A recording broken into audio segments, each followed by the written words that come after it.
Hello. Hello, Ramgiri. How are you? Fine, and you? I'm good. Hi. It's been quite a journey the last few weeks. Yes, I can imagine. Yeah. So it's a few of us. We'll see who else joins us. Hey. How are you? Hey. Nice to see you. How are you? I'm good. Good. Yeah. I'm so happy to see you. Lost about 20 pounds or so. And Oh, I'm going to... Ay, Durga. Hello, Durga. Qué lindos. Demos un par de minutitos a otras personas que están intentando entrar.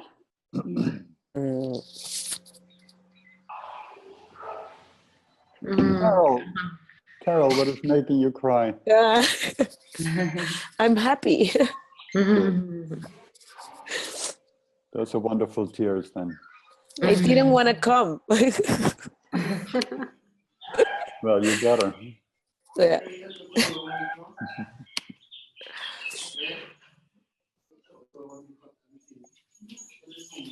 So this is the first time we're using Zoom. Okay.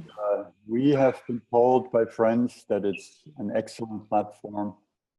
Okay, now, Durga, we're having an echo. I can hear me twice. This must be from your side then. Okay, so I'm going to go into the other room. Okay. We're too close together, so the sound bounces back and forth. Yeah. Yeah, it's the first time, and we've been told that it's a very nice platform. We look forward to getting to know it. And you have to have a little patience with us if we're not completely up to the technology here. Okay.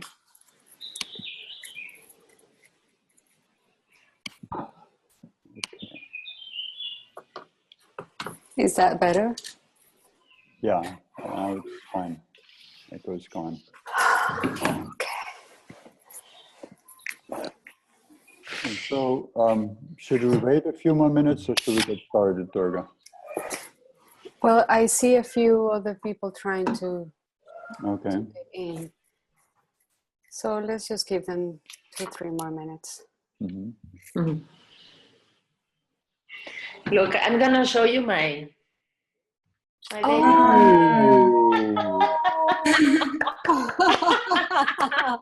Nice. ¡Qué lindo! When do you do? When is it? Like in 1 month or less, 3 weeks. All right.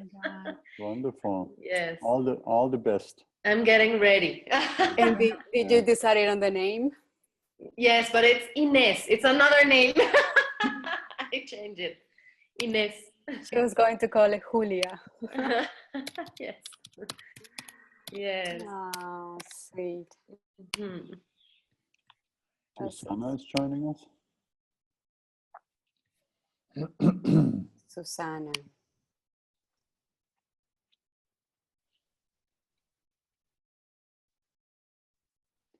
Well, why don't we get started with the Spanish part of our session? Here's our plan. We want to give you, first we want to say again that we're sorry we had to rush off. Of course, we didn't have a choice in the matter. And so our desire for this session is to give you a reminder of the skills and a refresher, and also to share with you some of the things that we couldn't share with you because of our quick departure. So you will get an email that has some additional teaching materials in it, including a short video where I show how to use the different skills together. So they work to help you not to have these highs and lows in your life. Now, we have no problem with the highs, right? But the lows we don't like. So instead of going all the way down into a valley, you can use the skills to go you have to go through your valleys because they're learning experiences, but we can make the valleys much less steep. So we don't have to collapse into old pain, old negative habits, old patterns, but can continuously, through continued practice, keep us in a much more clear and pain-free state. So that'll be that video, and there'll be other things I'll introduce to you later. But we want to start with a heart-sourcing meditation, which Durga is going to do in Spanish. And then I'll talk a little bit more about the skills and a little refresher. So we'll do this, like I said, Durga is going to do a heart-sourcing meditation. Then I'll talk a little bit about the skills and give a refresher. And then we'll be open to questions. And the questions can be anything. If you want to talk about what's going on with me, that's fair game, no problem. But specifically, of course, we want to focus on you and your practice. And any questions that you may have about the skills, again, that's a good time. Or ask me how to apply the skills in your particular situation. So we can give you some very practical, direct help. And whatever you're going through, just assume that everyone is going through something similar. We all think our problems are so unique. And it turns out that we all have more or less the same issues that we're struggling with. So let's go for it. Durga. Bueno, todas somos mujeres excepto Ramgiri, entonces las invito a sentarse cómodas, con la espalda lo más recta posible, los brazos abajo y cerramos los ojos.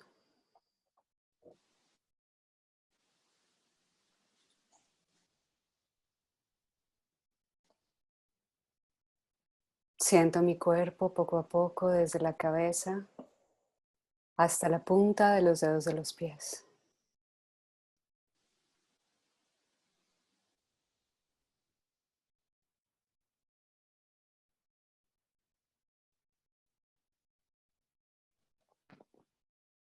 Siento mi respiración fluyendo libremente.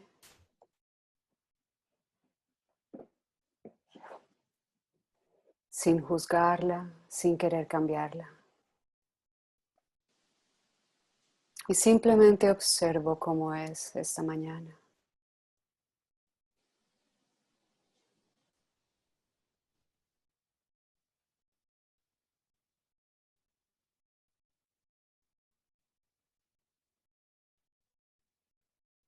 Relajo los músculos de la cara, los ojos, los labios, la boca. Relajo el cuello, los hombros, el pecho.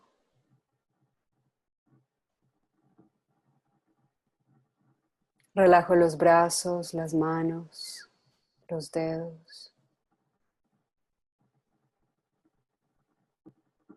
Relajo el abdomen. Relajo las caderas, los muslos de las piernas, las rodillas, los pies y los dedos de los pies.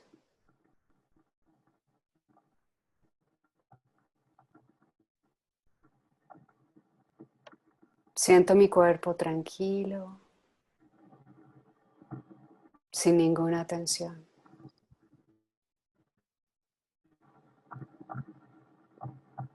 Me concentro simplemente en la respiración. Dejo que el aire entre libremente, recorra todo mi cuerpo hasta el estómago y sale desde el estómago libremente por las fosas nasales.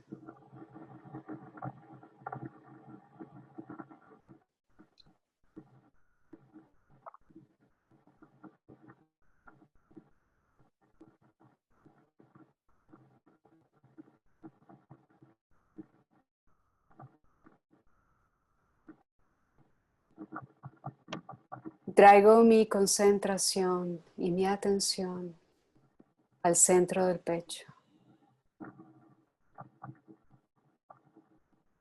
Me imagino que hay un puntito allí, como una cueva.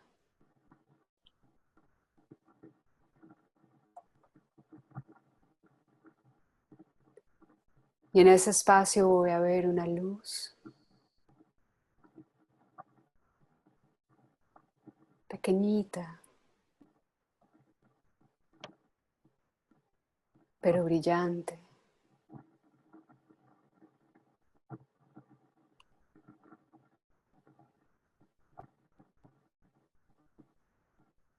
Y cada que respiro siento que esa luz crece y se acerca más a mí.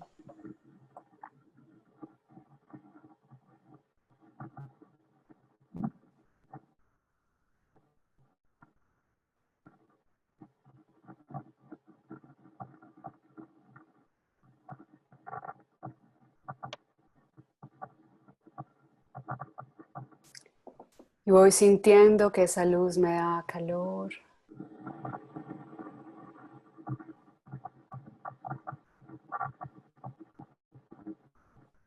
me da energía.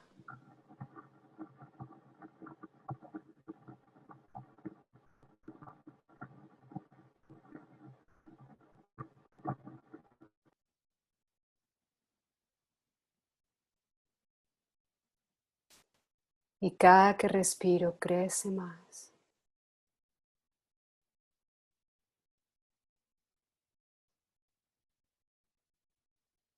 Y aquí me concentro en esa luz.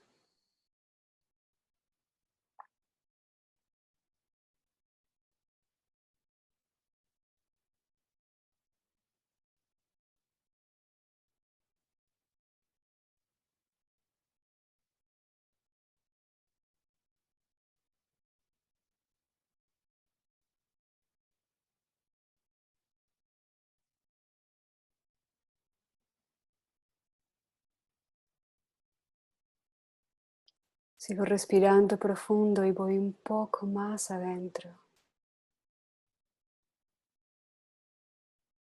Toda mi atención está concentrada en el centro de mi corazón,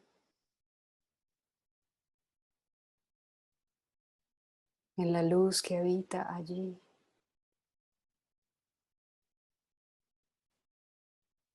La que veo y la que siento, cubriendo no solo mi pecho, sino todo mi cuerpo.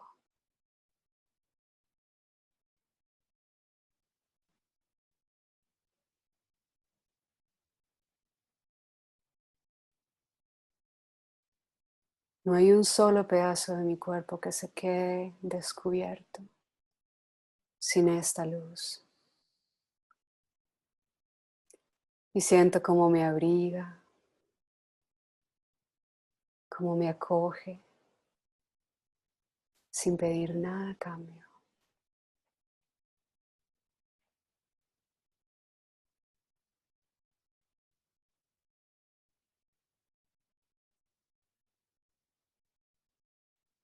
Siento cómo esta luz poco a poco hace parte de mí.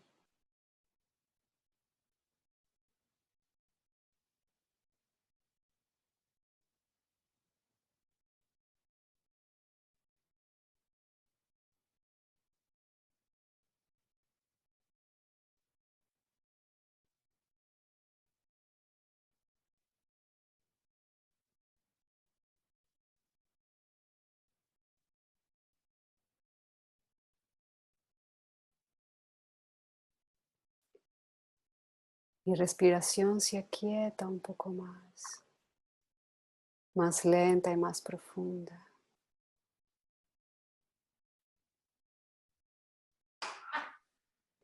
Y cuando me llegan los pensamientos, los dejo pasar. Los miro como nubecitas en el cielo que pasan, sin aferrarme a ninguna de ellas.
y sigo viendo la luz.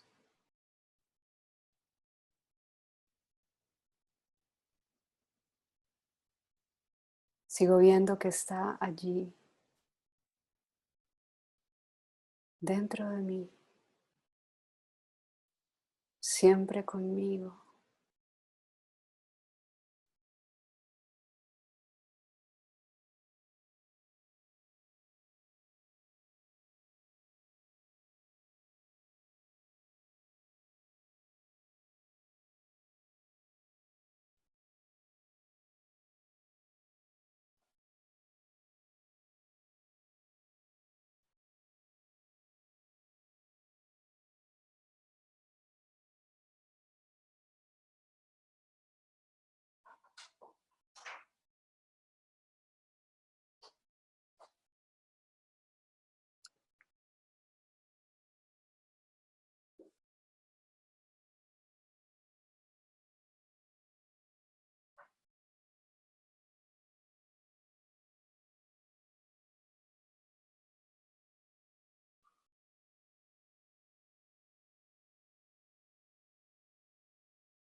Y voy a tomar 3 respiraciones profundas con la conciencia completamente entendiendo que esta luz nunca se irá, que por muy oscuro que sea mi alrededor, esa luz siempre estará aquí en mí y me guía infalible, me levanta cuando lo necesito, me acompaña y me aconseja.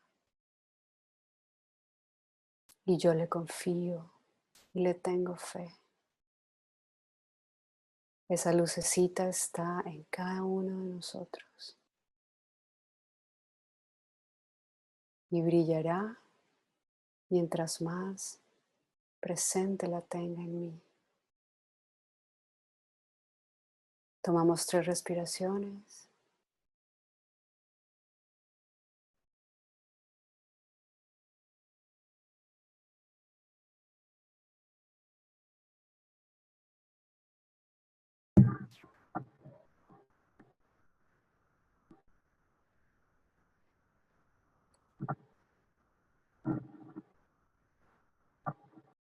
Lentamente vamos abriendo los ojos, mirando que esa luz que está dentro está en todo nuestro alrededor también. No hay ninguna diferencia entre la luz del mundo y la nuestra. Es una.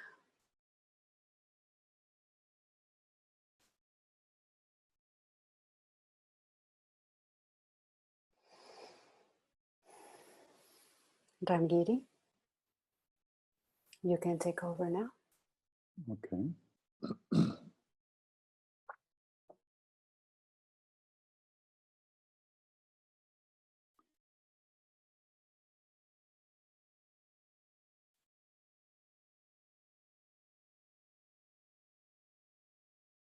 To live continuously in the heart,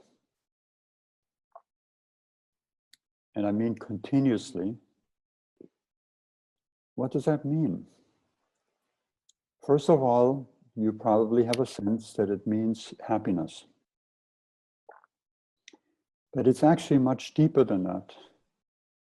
The Tibetans have in their highest teachings, the Tibetans who are all about mind, Buddhists, but in their highest teachings, they call enlightenment the timeless heart essence. The timeless heart essence. What does that mean, timeless? It means that it has existed before time or outside of time. It is the essence or the boundless awareness out of which this world and we as people are created. It is our source and is also our goal.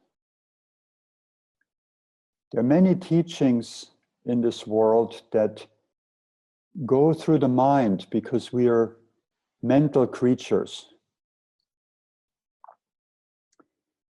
But in the end, these mind teachings also find the heart.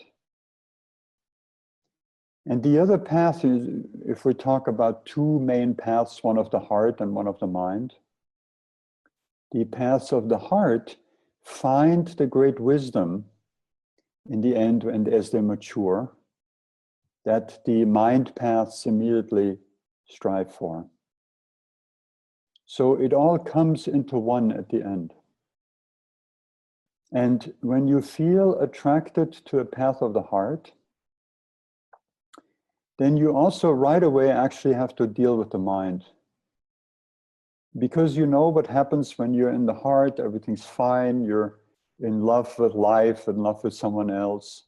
And then you have one stressful thought. What happens to your heart? Immediately it closes down. So closed mind means closed heart. And so as we practice heart sourcing, our central practice is to keep coming down into heart, keep coming down into the heart. Ramana Maharshi, who's the great teacher of the mind, said, enlightenment is to dissolve the mind into the heart. And again, think of what that means. It means to come into this great peace that is there when you're in the heart. This great, wonderful, vast peace that we've all tasted in little ways. Now, if you're smart, then you see those little ways and you say, I want that more and more of the time until it's all the time. So for that, first of all, through heart sourcing, these meditations and also the spontaneous practice of it, we keep dropping into the heart, keep coming into the heart. And it's not that hard because the heart is always there. But of course, there may be times when it's not available to you. In my recent journey now through operations and a lot of pain, there were days when I could not find my heart. I couldn't find it because the mind was filled with drugs and my body needed a lot of attention. And so what did I do? I knew from practice when things are easier, I knew that the heart is there. I didn't have to explore that. I know it. It's always there. It's always fully available to us. And so I focused on receiving this essence in my body, which is where it was needed the most, right? Again, remember from open attention, we know that that is the part of us that needs help. Whatever hurts is not a problem. It's not an enemy. It's not something we have to run away from or defend against. It's a part of us that needs help. So I began to receive that essence from the heart in the parts of my body that needed it. And it worked most of the time. Sometimes it didn't. Like I said, I was drugged and I had a lot of pain. Sometimes it didn't work. But even the intention, the attempt, it builds up. It goes, one attempt, even if it's not successful at any time, it builds up to the next one. It's like steps on a ladder that you climb up. So that's heart sourcing itself. Now, then we have the mind, right? So we have to deal with the mind. And we have to get the mind out of the way. We have to clear it so it doesn't stand in the way of living through the heart. Now the mind, if you remember, it has 3 levels. The grossest level is emotion. Then there's a level of, so first we have emotion, then we have a level of thoughts. And then we have a subtle level, which has this quality of just being distracted. There is a sense of anxiety there. this is where the ego identity lives, which then lives out through all the layers of our beings, which are thought, emotion, and then behavior and the physical reality, the physical body and our world. So let's focus on the mind. What do we do with the layer of emotion? We have open attention, which first, those two words, open attention, mean that when we have a negative emotion, or in my case recently, just physical pain, then we don't close down to that. We recognize that this is a part of us that needs help. When we close down, which is our normal way of operating, right? The way we've done it since we're born, basically, or shortly thereafter. We close down, we go into fight or flight reaction. We try to flee, we try to run away from what is uncomfortable. We fight it off, we push it away, or we indulge or complain. Remember FFIC, that short formula. So when you find yourself in conflict with yourself, you can ask, am I doing fight, flight, indulge, or complain?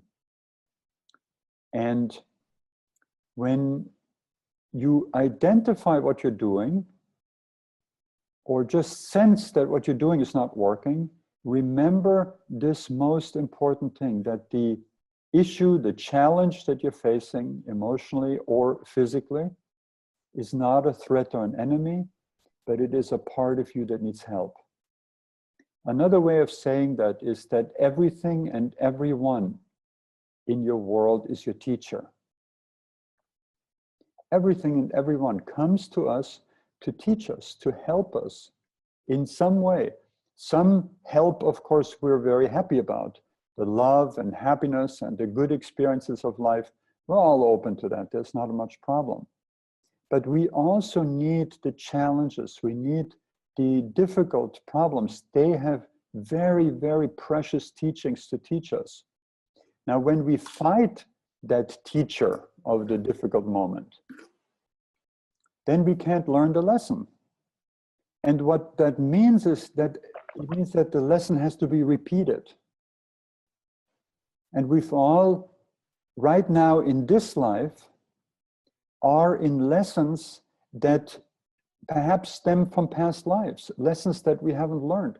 When you see children in the same family and they develop very differently, one has this challenge, the other one has that challenge. Well, that depends on the learning task that they came for here in this life. So whatever problems we have, there's a learning required. So we open to what is painful. We open to what is uncomfortable, and we pay attention to it. That's the short meaning of open attention. We become present to it. And sometimes just becoming present to it dissolves it. Or we can go deeper. We can receive this light, this warmth, this essence of the heart. We can receive it in that place in the body that needs help, that needs nurturing, that needs that kindness of our being that we're all capable of and haven't known how to operate, how to really make happen. So that's how we deal with the emotional level. Basically, the ultimate remedy is love.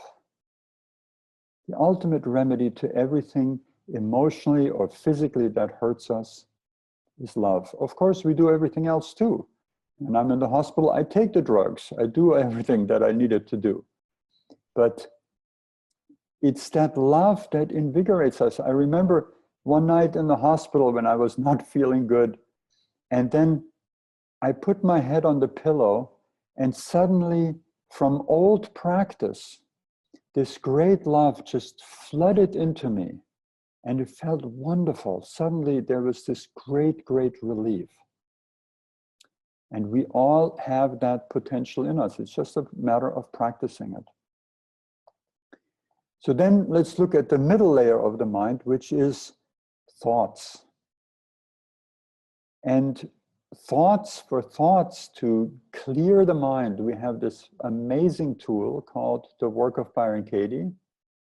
Byron Katie, as you may recall, is an American teacher who's still alive and has had this spontaneous experience of, out of great pain, falling into a space of profound mental clarity. And in that, she had the ability to question her thinking. And after some time, she was able to make it into a teachable method, a practice that was basically unknown in the year 2000 when I met her. Her book came out the next year. And now in just the short 16 years since then, millions of people are practicing it around the world because it is so effective. Now, the work of Byron Katie is, for most people I personally work with, what we do most at first, because we all have a lot of stuff in the mind that needs to be cleared. And what I will do after this session is I will send you an email with 2 lectures, or one is sort of it's not really a lecture, it's an interview with Katie in a conference, recent conference called Wisdom 2.0 that was held in California. And they start talking about our 10 thoughts about politics, specifically about President Trump. And from there they go into how does inquiry really work. So it's a wonderful introduction. This piece is about half-hour long, and I encourage you to have a look at that. And then there's another one, which is a workshop she did after the conference, which is 3 hours long and gives you a wonderful step-by-step, deep, very clear introduction into the work. So this is at your disposal if or whenever you want to watch that. So the work basically gives us this revolutionary insight that when we have a thought that's stressful, we can actually ask, well, is it even true? And the most amazing thing for me personally with the work was that even after 30 years of meditation practice and devotional practice and everything else that I did, yoga and so on, when I came across the work, I found certain beliefs, certain strongly held thoughts in my mind that had always been disturbing, and it had never occurred to me that I could actually question whether it was true or not. So it was a real revolution for me, and my path, my awakening really quickened after I had the work tremendously.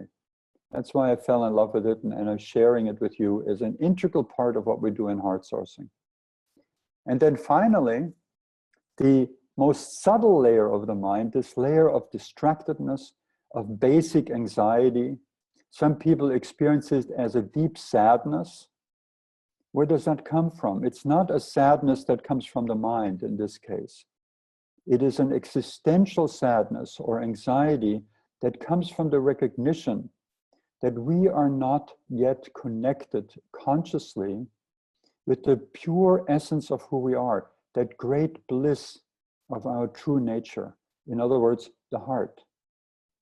And that sadness, that anxiety, that distractedness are part of that layer. And how do we break through that?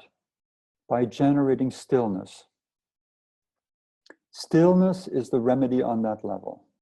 So on the 3 levels of the mind, we have open attention for emotions, we have the work for thoughts, and we have stillness for that sense of distractedness, the subtle layer that keeps us separate from the true core of our being. So that's the recap of our practice. And HeartSourcing is something to understand. That's important. And we're all good at that. We all have good minds. We can understand things. And usually we stay with that. We read a book and then, oh yeah, so now I understand that. And then we put that down, we take the next book. And so we accumulate knowledge or understanding intellectually, but that in itself, especially with heart sourcing, is not enough. Because heart sourcing is all about practice. To understand heart sourcing is not going to enable you to live in an open heart. So the important thing is to get down to practice, to do what we have to do in order to truly, deeply, and wonderfully change our lives.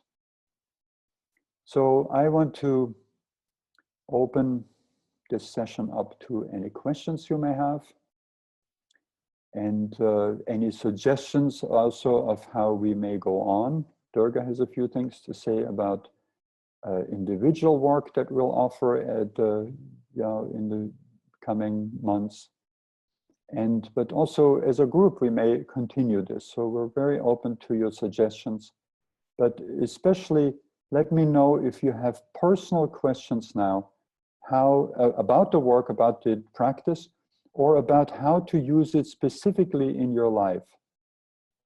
Now you can, just to repeat, you can write your question or comment in the chat, or you can unmute yourself and talk to us all directly.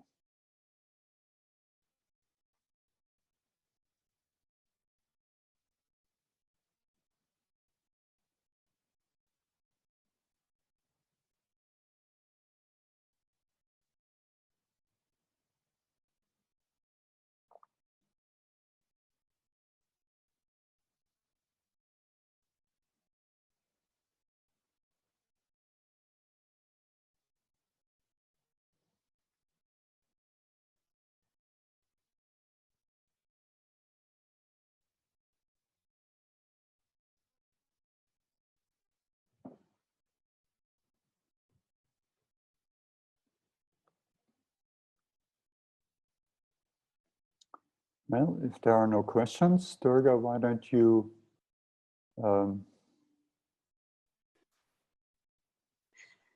There is a question from Ale. oh, there it is.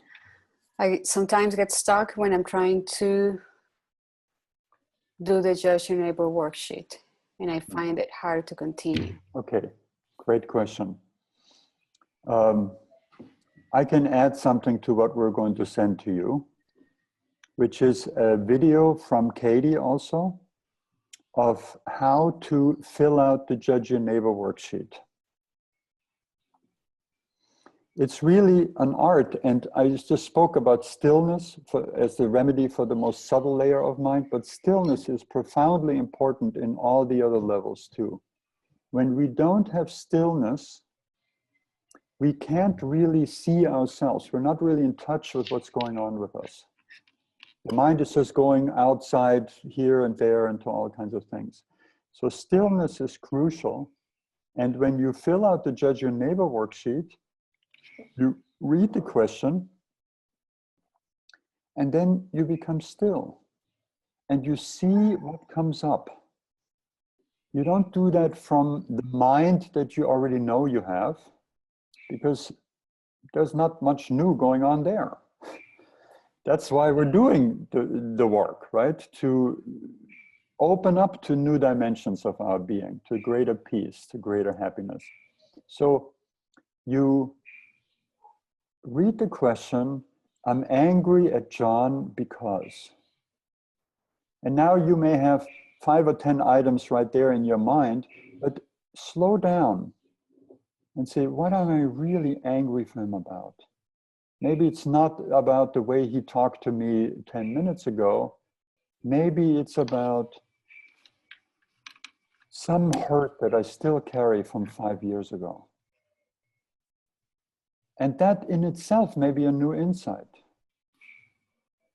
So it's that stillness. It's not that the other issues that you have with the imaginary John that I'm talking about may not be valid. But as you become still with filling out this worksheet, you can go deeper and deeper, and it will become more and more meaningful to you. Does that help you at all? Ale? Ali, you can unmute yourself if you want to talk. Okay. That'll I be sweet to unmuted hear you. your voice. We can hear you. Can you hear me now? Because Yes. I didn't Yes. myself. How are you first? Hello. Sorry to interrupt all that stillness we're supposed to have, but I'm just so Hi, happy to Andres. see you. How are you? You're not interrupting. Nothing. No. We arrived a little late, so I have all these things I want to say to you, but mostly I'm happy to see you and see that you're doing better. And Yeah. it's great to see you both. Great to Likewise. see you both. And also Sí. Camila. Hi, Camila. Hi. I can't see Carol, though. I know she's there. Yeah, Carol. Oh, there she is. Ah. She just showed up. How are you, everyone? Good. It's so good that we have a chance to do this with you, Ramgini. Thank you very much. I hope you're feeling better. I'm feeling better, and I'm very happy. I wanted to do this weeks ago, but I was not quite in the shape to do it. And so I'm very happy that we're doing this, and I would love to continue if there is interest. Well, we are interested. Yes. Okay, so let me have your questions. Okay. I'm sorry, let's make sure that I answered your question about the Judge-Your-Neighbor Worksheet. Yeah, I want to explain exactly what's happening with me when I do it. And I want to say a little joke that you chose your imaginary John is not imaginary for me. That's the name of my ex-husband. So that's sometimes very useful for me. But what's happening to me is that I sit and I try to start, and I'm also trying to show it to Andres. So when we try to do an exercise on the first thought, we're going through the questions, and sometimes we get stuck and we don't know what to do. And we don't know we don't know if we're doing it correctly. Mm-hmm. And sometimes we get to the bottom of things and we are able to realize what we needed to learn from that specific analysis of that thought. Mm-hmm. But sometimes we just get stuck in the middle and we're like, maybe we didn't get it. Maybe we're not doing it correctly. I don't know if the others are experiencing that. Well, first of all, I want to say you can't do it wrong. It just, when you go deeper, it works better. Mm-hmm. Yeah. Sometimes what we can do that doesn't work is when we go through the inquiry on a more superficial level over and over again. We call that spinning. And people do that sometimes and they don't get anywhere with that. So you could say that's doing it wrong. But this whole idea of doing it wrong is like overrated. We all have this idea that we're doing it wrong, and then it kind of stops us. I'm not really quite sure, so I would love to get an example of what you're talking about. You're in the middle of answering a question, and then what happens? Give me an example. Remember when we did that last one in Valle? We were trying to work with somebody at the retreat gave us the app to do it through the app. And I found it harder to do it through the app, maybe because we didn't have that much practice. And we were working through it. And when we got to question number 6, I don't know, we just got like doing circles on the same thing. And we didn't really get anywhere. Okay, now you're talking about the question number 6. Yes. Do you know that there is a whole different way of dealing with the question number 6? Are you aware of that? On all the questions on the Judge-Your-Neighbor Worksheet, 1 through 5, we use the 4 questions and the turnarounds, right? With the question number 6, the question is, what is it that you don't ever want to experience with this person or situation again? Right? So who knows how to turn that one around? Number 6. Yeah. You just say like you are looking forward to it again. Well, that's the second one. First, I'm willing. I'm willing. I'm willing to experience that again. And you feel that. It's like, I don't ever want, now I'm not going to use John. I don't ever want my friend to lie to me again. So you say, I'm willing to have my friend lie to me again. Why would you say that? Because it may happen again. And to live in an open, receptive state is a lot better than to live closed and defensive and fearful. Right? That's one reason why we might say, I'm willing to have that happen again. Another reason, when we go, what was it now? I forgot. Camilla, you just had it. Your friend, like, I'm looking forward I'm to looking forward to it. having. Why would you look forward to it? Why would you look forward to your friend lying to you again?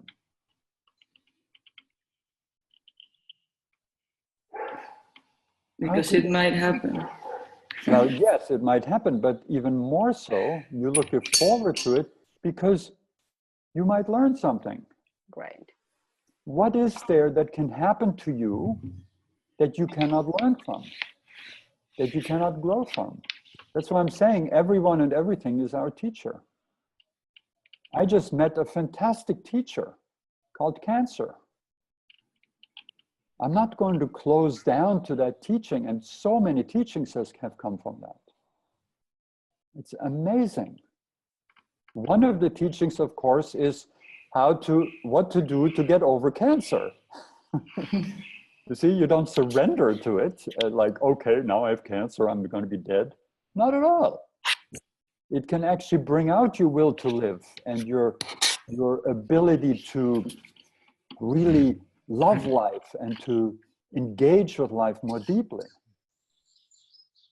You see, so everything that comes is our teacher. So we say, I'm willing to experience this again.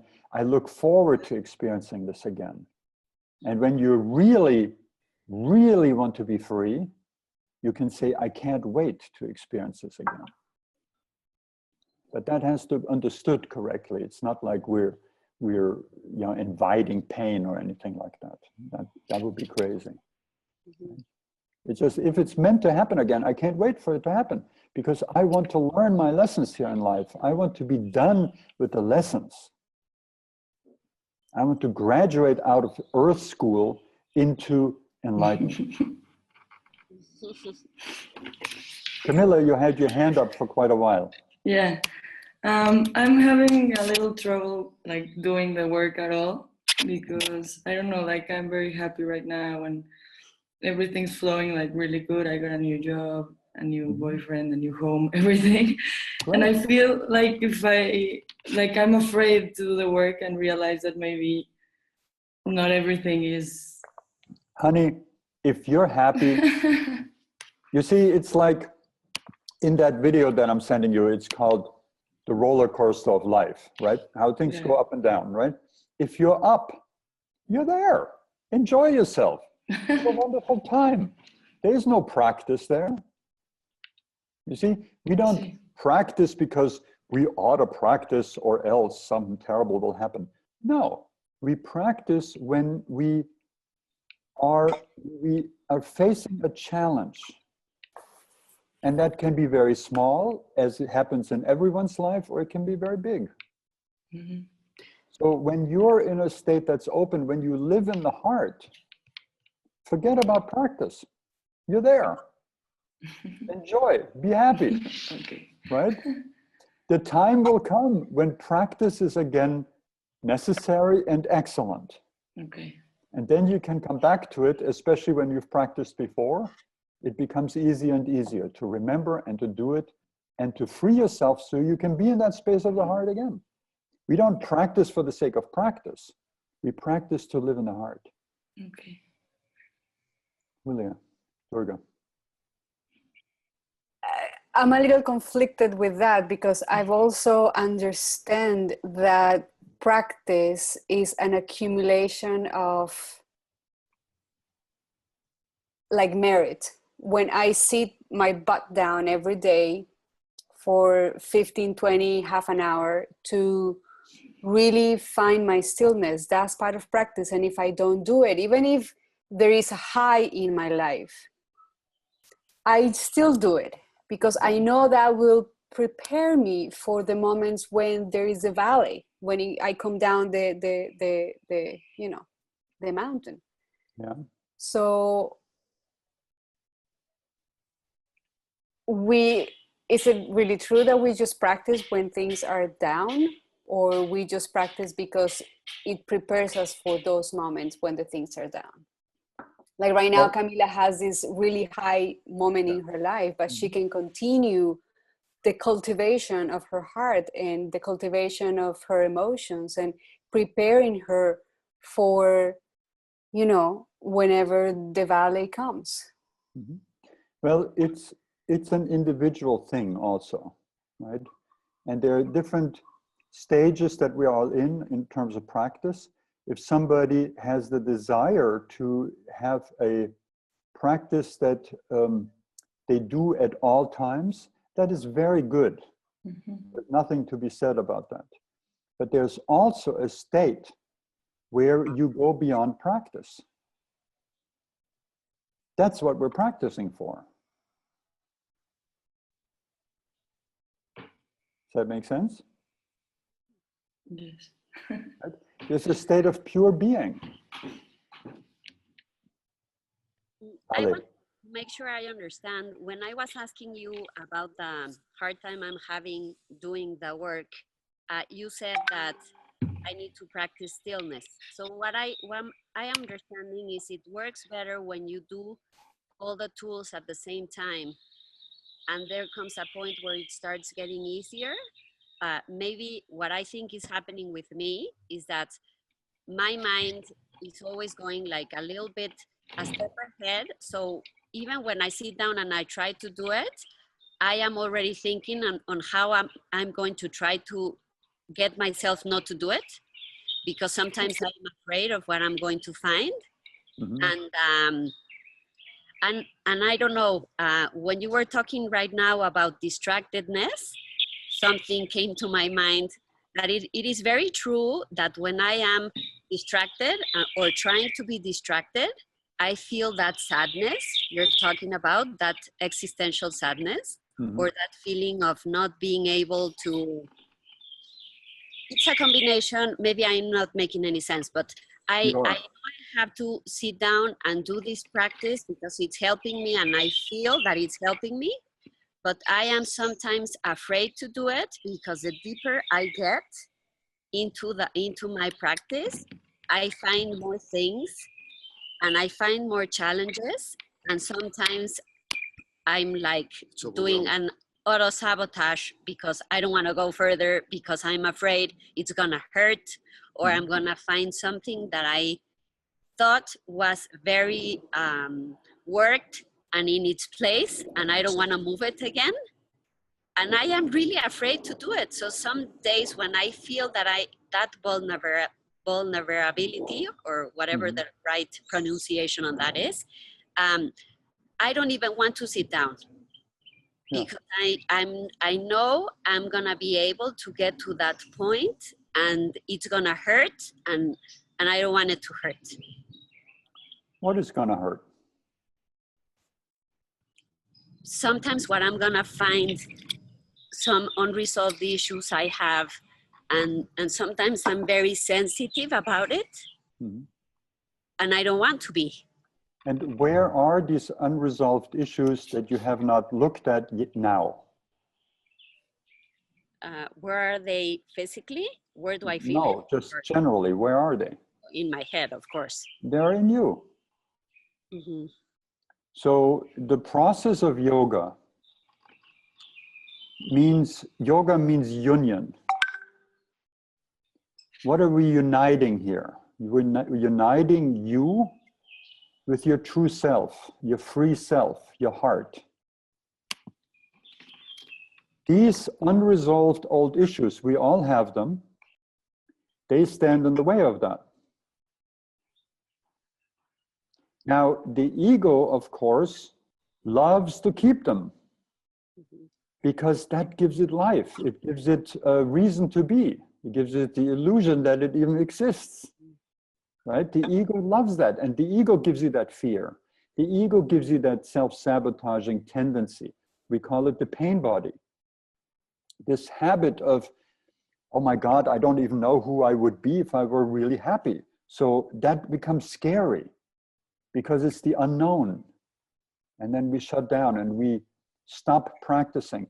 What you're talking about, that state, there it's wonderful if you get established in a practice that is very regular, where you do it like brushing your teeth. You don't argue in the morning whether you're going to brush your teeth or not. You just automatically do it. So if you, let's say, plan for a half-hour meditation every day, right? At a certain time, just do it. And don't argue in your head about it, because then you give room for that self-sabotaging pain body to derail you. I will also send you in the package that you're all getting actually a handout that we didn't have time to give you on self-sabotaging and the pain body. So that'll give you more background of that and give you a real idea of how that all works. To get over that pain body influence, it is very, very powerful to make a real commitment to yourself, a commitment to a teaching, to a practice, to you know, some kind of way of life. This is what monks and nuns do when they join a monastery. It's a commitment. When I do the mentoring process with people, I know this is a commitment. They make a commitment for 3 months. They pay me money for it, so there's a mutual exchange of energy. And I know that within those 3 months, there will be pain body issues, and the pain body will try its best to derail them from this practice. And so I make absolutely sure that they will have no way out. Like, for instance, I give no refunds. You know, because that's the first thing the pain body is going to say, oh, it's too expensive, right? Because it's a great way out. And you see that not just with heart sourcing, you see that with any spiritual practice that actually works. The pain body will powerfully object to it and will try its best to give you all the best reasons in the world why you can't do it, or in terms of your daily meditation, why you can't do it today, or there's all these urgent things that you have to do, and so on. You know? So when you notice that you fall into that, that you give into that, make a commitment to yourself that says, well, and don't try to do too much. I mean, don't try to say, okay, I'm going to meditate now 3 hours every day, when really what you can do is 20 minutes. Pick the 20 minutes. But then do them regularly. Whether you're high or low or, you know, whatever is going on, do them regularly. And, you know, please, without fanaticism. We so easily fall into that. Now we have made a commitment, then there's a day when you really can't do it. And then we get down on ourselves and we say, oh my God, I'm terrible and I'll never make it. You know, ignore all that. That's all just this old programming, right? This is all about self-love and about kindness to yourself. But the kindness can take the form of a strong commitment of that sort.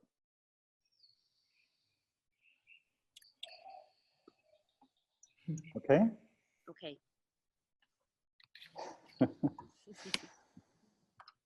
It's this, this journey to enlightenment is the greatest thing, the greatest adventure, the greatest accomplishment, the ultimate thing that human beings can do. And because of that, it's not easy. If it was easy, you know, big deal. It wouldn't be the most precious thing in the world. It is not easy. But what inspires me such a great deal is that somehow through my guru's gift, this heart sourcing came together. This didn't come together because I'm so smart. It came together through his guidance. And it is a complete sadhana, a complete spiritual practice for our time. And it makes things really easier and quicker. I have friends who are in all kinds of different spiritual paths. And I honor them all. They're all wonderful, and they're the right paths for my friends. So there's no criticism here. But I also noticed that especially the traditional paths that have been here for a long time, they're precious and wonderful, but they also carry a lot of like historical baggage. It's like my friends who are into Tibetan Buddhism. Suddenly their entire apartment looks like a Tibetan Buddhist shrine. And it's great, they love it. And it's reinforcing their practice. But with heart sourcing, we don't need any of that. We just go straight for what's most essential. That's what I love about that. And we use the events in our daily life as our teachers, which they are, of course. And we extract the teaching out of it. It's like when you're talking about old patterns, Ale. Those patterns, like let's say somebody comes into this world and is very angry. And sometimes you can see that in children. They start out, they're already angry. What is the spiritual task of that being? What is the anger good for? The anger itself is not good. What is it good for? You have a guess, Ale? Or anyone?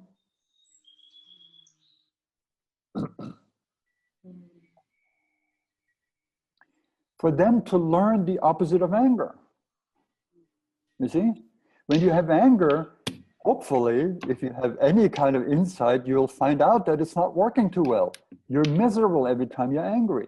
Of course, some people make a career out of it and their ego loves it. But you're miserable when you're angry. And the higher self knows that. And then you understand that there's a task to learn the opposite of anger. And that can be different things for different people. For some people, it can be peace. For some people, it can be love. For some people, it can be kindness and compassion. So what the learning is individually different, but it's always that when we have a challenge, it's there to teach us to get to the opposite of the challenge, the resolution. So in your case, when you're afraid of what else might be in there, I understand that. And do you really want to continue to live with it?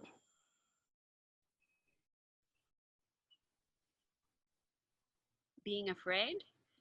Well, whatever it is in your case, that was just an example. So if you're afraid of old patterns, the fear may be a pattern. Do you want to continue to live with that fear? No. Yeah, exactly. You see, that's yoga. Yoga is to have the courage and then the skill and the support, those three things, to address these issues and to become free. And the fear's purpose is fearlessness. Now, you have only one choice the way I see it. Continue to live with the fear or get free of it. Most people don't have that choice because they don't know how to get free of it. They just live with it. And in my view of multiple lives, that goes from lifetime to lifetime to lifetime. That's why you get children who immediately show a very strong pattern of some sort or other. That's that, we call that samskara. It's a seed from a past life that comes and then sprouts again in this life. We all have those. And those are the lessons that we're here to learn. And those are also the steps that bring us to our freedom. But we need to take the steps. The other thing is that With fear, the fear is the biggest problem, not what you're going to find. What you're going to find, you can deal with. You see, whatever old issue we have, the first thing we have to realize is what? It's over. It's just running as a replay in the mind. So if you survived the original problem, the original event or trauma or whatever it may have been, if you survived that, are you going to survive dealing with the replay? You see, the replay is like a shadow of it, but it appears to the mind, oh, this is so real. And if I open up to that, it will overwhelm me and all of this. You know what these are? These are thoughts. We can question them. It will overwhelm me. Can you really know that that's true?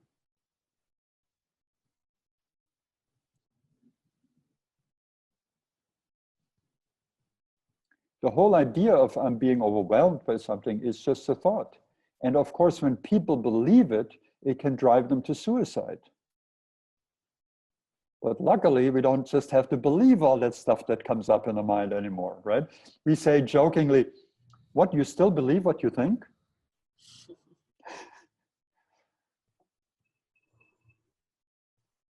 It's so incredible to have an option there, you see, to take these thoughts and look for a deeper truth. And that truth sets us free. And there's nothing but that freedom, that peace, that love, that is our birthright. That's why we're here in these bodies. That's why we're alive. We're not alive to pay the bills. That's just what we do on the side. We're here to find our freedom, our true enlightened state that is already in us. That is the essence of the heart, the Hridayam. It's already there. It's calling you. It's calling you, or you wouldn't be on this call.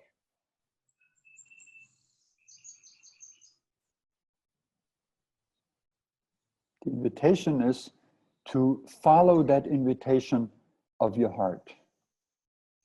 Free the mind. It is just a play of old shadows.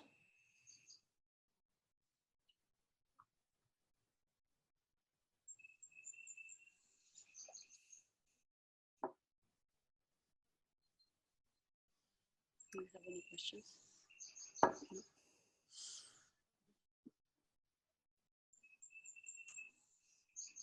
Anyone else?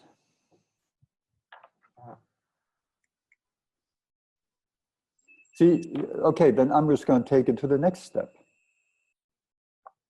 So we have this, we're living as this person we are right now, right?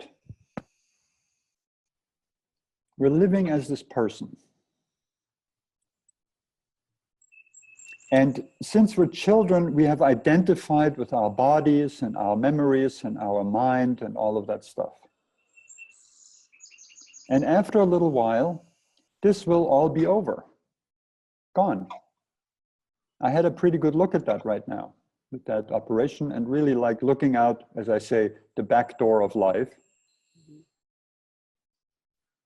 And in my case, I'm very blessed because it doesn't scare me anymore. It used to freak me out. Now it doesn't scare me anymore. There's no fear. So that's a real blessing that I experience. But when you look out the back door of life, when you look at death and at the dissolution of this person, you begin to realize, wait a minute, this can't be what I am. This person that lives a few years and then is gone. This cannot be who I am. So who am I then? And there's a simple step of questions I can ask you to help you gain an understanding of that. So the first question is,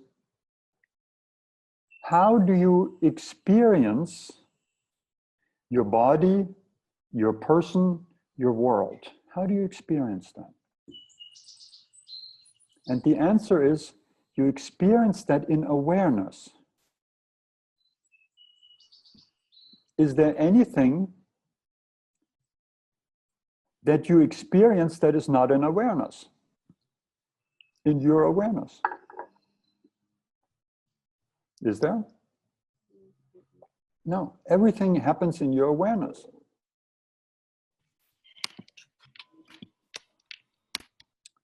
So that awareness has been there before you were born and will continue after you die. That awareness is timeless, it is immortal. And in that awareness arises the person and his or her world. That awareness is your true identity, unchanging, absolutely peaceful, and completely loving. Because its nature is bliss, and bliss is the expression of love.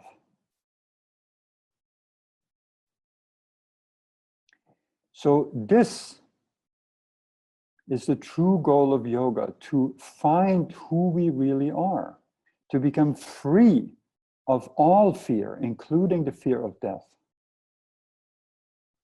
And know that when we leave these bodies, we have no place to go, but into this vast, embracing, absolute love and freedom of this awareness. That this will be always there, will be always who we are.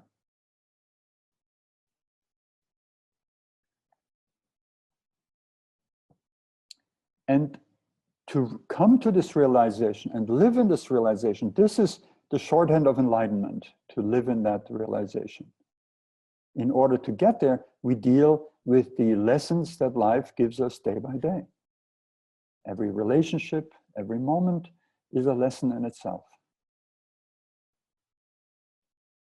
And we have lived in a defensive way, not knowing how to learn the lessons. We have rejected the teachers or certain types of teachers. And then, of course, you may know that already. What happens is that the teaching has to be repeated and repeated and repeated.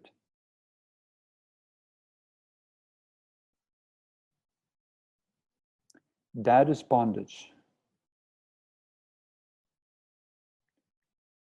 Freedom is to have learned the lessons.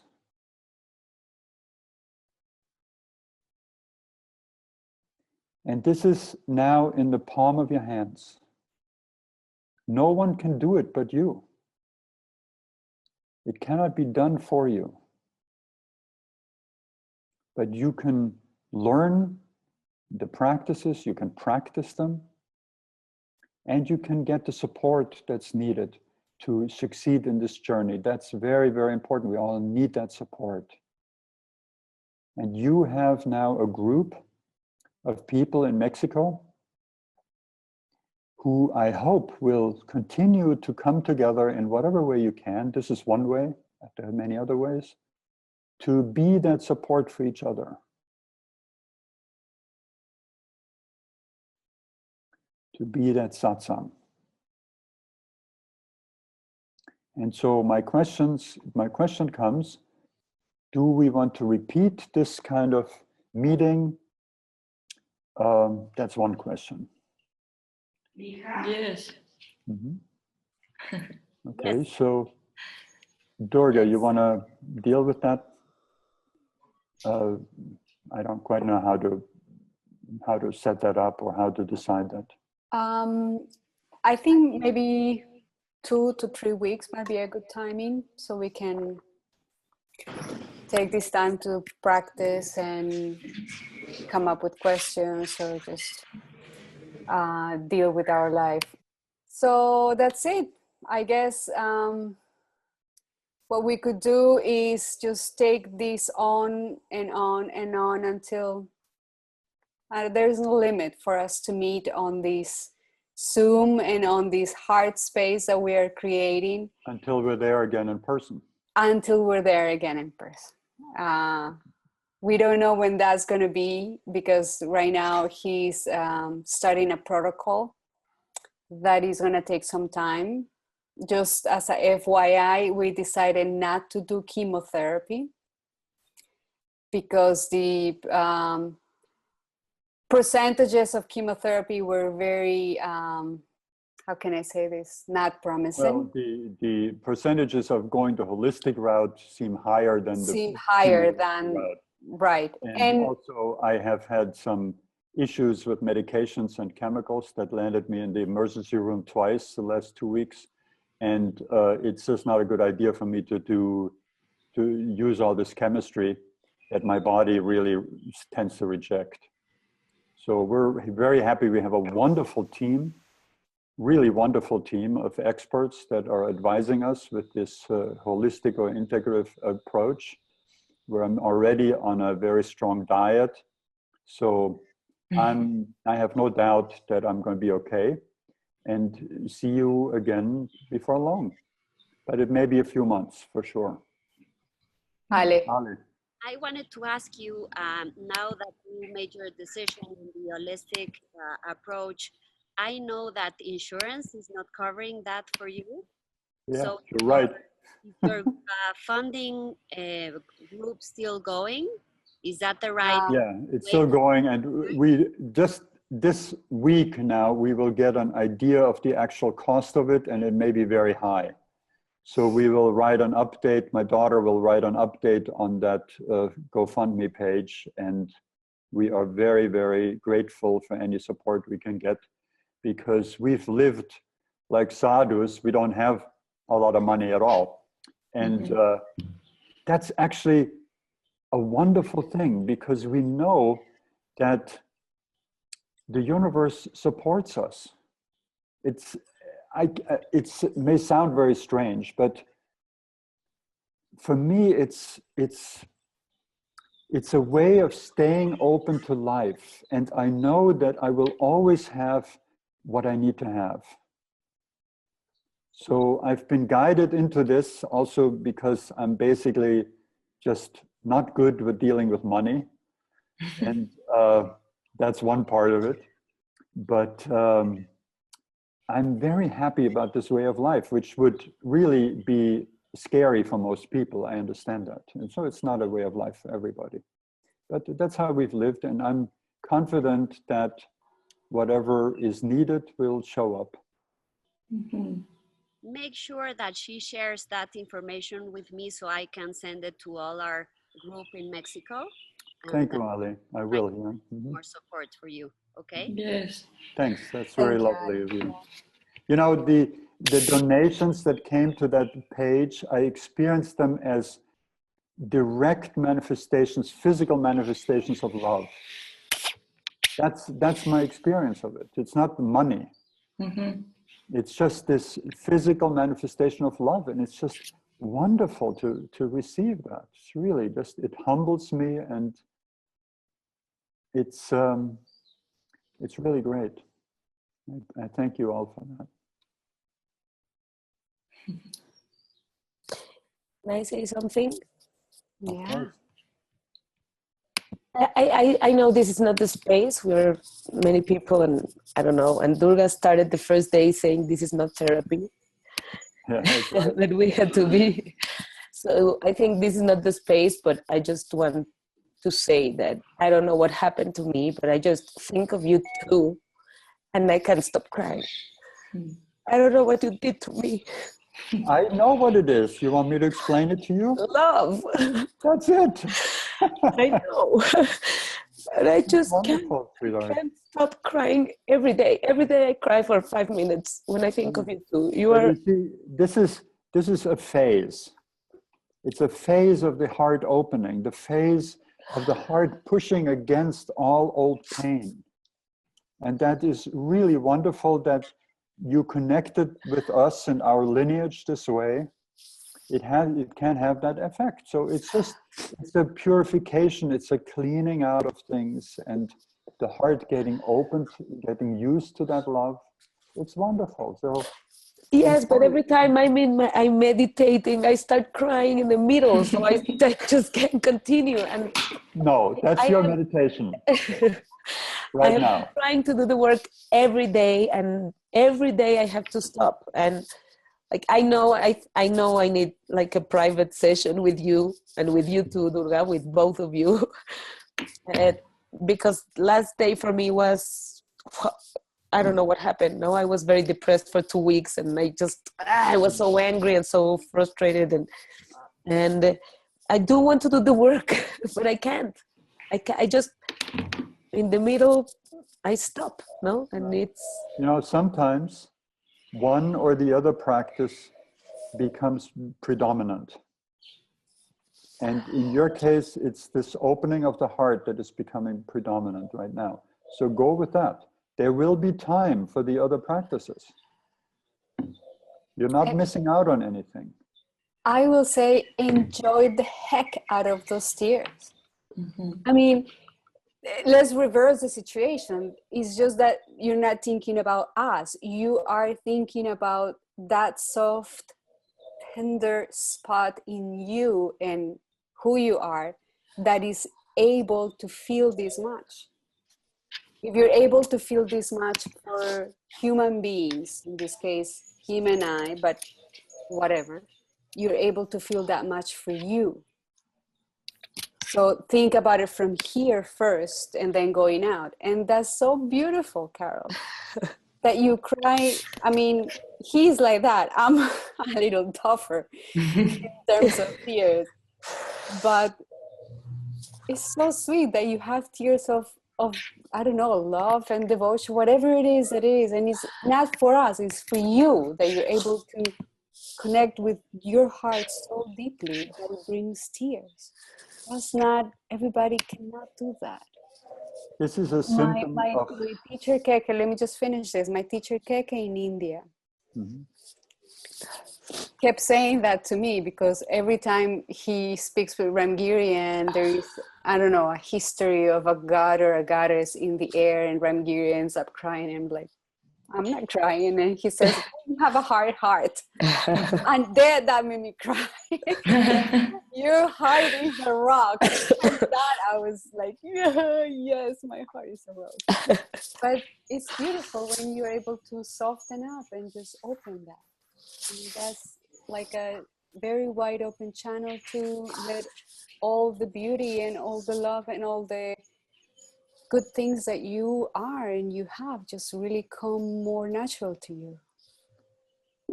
That's sweet. Ale, I wanted to say to Carol that that time I saw you at the chai bar in Valle, and you talked to me about your experience and how hard it was for you to not be able to continue with the training with Ramgiri in Mexico, because you shared with me that something really opened in you, and that you felt that it was terrible that it had to end, and that was your story was one of the reasons that we pushed to get this together. So I want to tell you that you are a very important brick in making effort to make this session of today happen.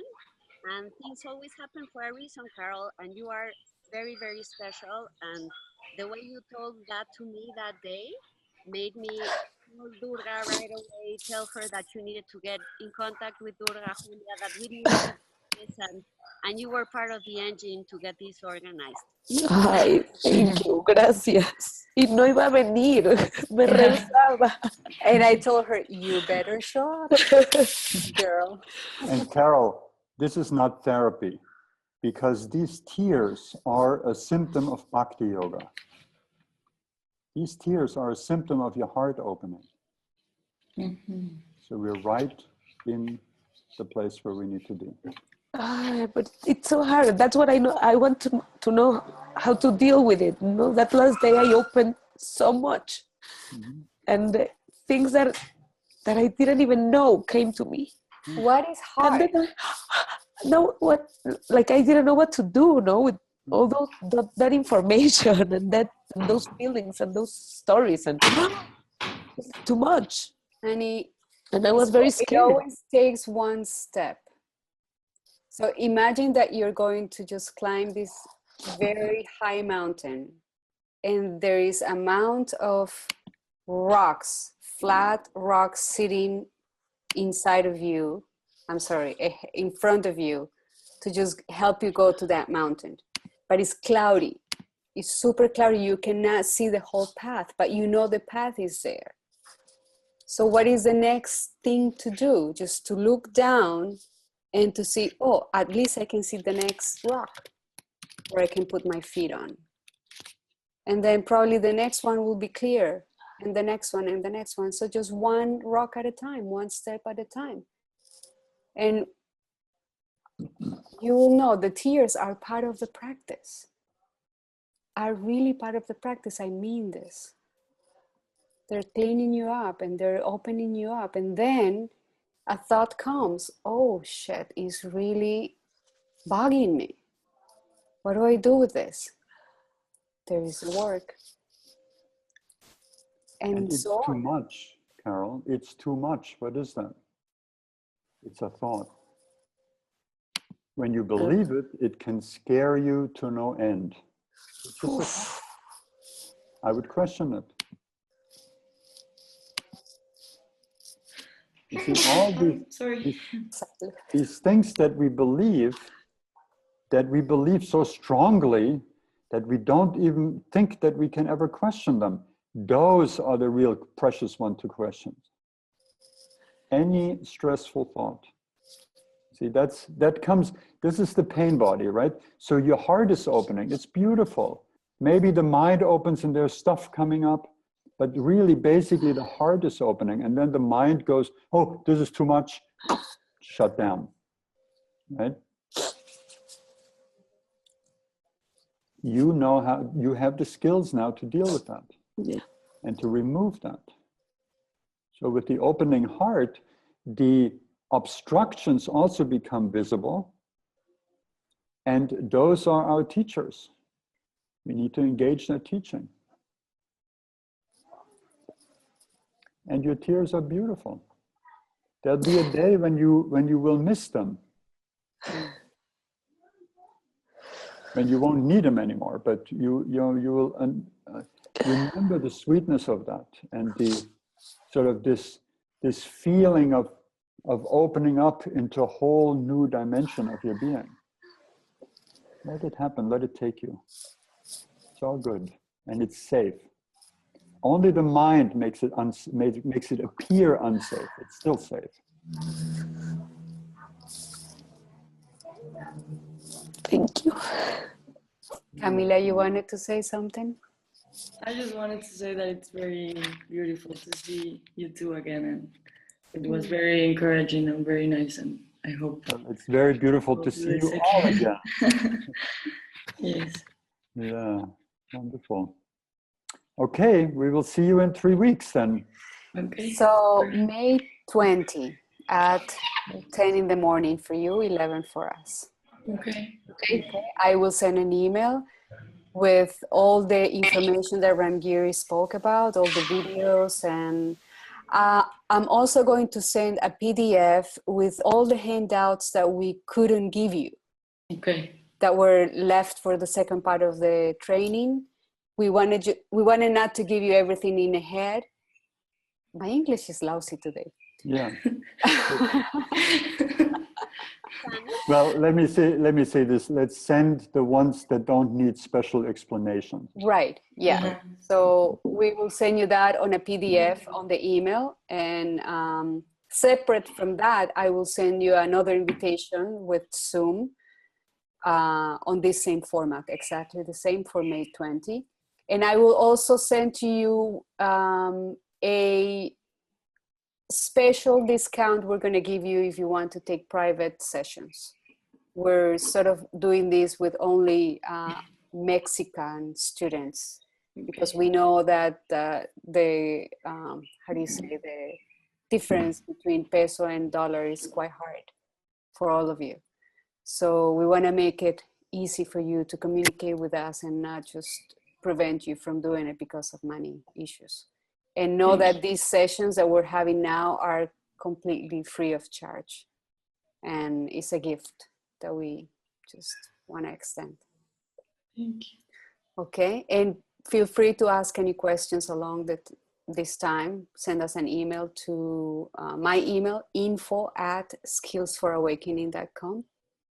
And I will either answer them myself or just pass them on to Ramgiri to answer him. And that's it. Perfect. Yeah. Thank you. Thank you all for being here. And Claudia, next time I hope to see you, even if it's in pajamas. I don't care. We love you. Thank you. Suerte, Adriana. Bye-bye. Gracias. Bye-bye. Love you all. Love you Gracias. too. Bye. Ram Ram. Ram, ram. Thank you all. Bye. Bye-bye. Who wants to hang up first?